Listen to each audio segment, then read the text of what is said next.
Hi Johnny, good afternoon. Good afternoon, sir. So, kumusta? Okay naman, sir. Ganun pa rin, mataba. Okay pa rin naman. Okay naman, sir. Hindi kaya ito pinatawag. Remind ko lang sa'yo yung ating schedule for CDT. Kay MSP1, kay Kevin Antipolo, no?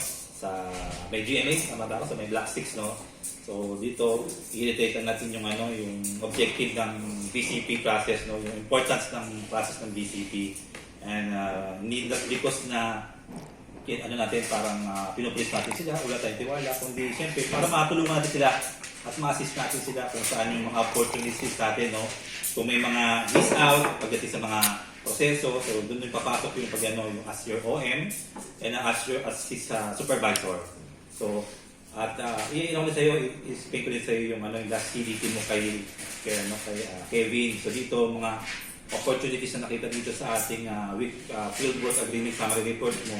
Sa store check niya, pagay dito is must consistently identify all opportunities for product display, tapos consistently ensure the stocking level, and always take note all the opportunities pagdating sa store check.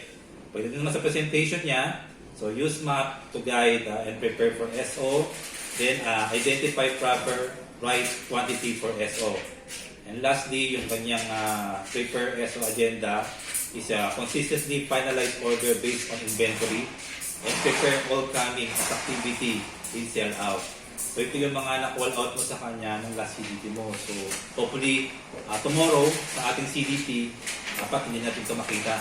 So, meron man, siyempre hindi na ganun, hindi na mauulit pa yung mga nandito sa action sa mga sa mga nakita mo sa kanya din sa yung last CDT.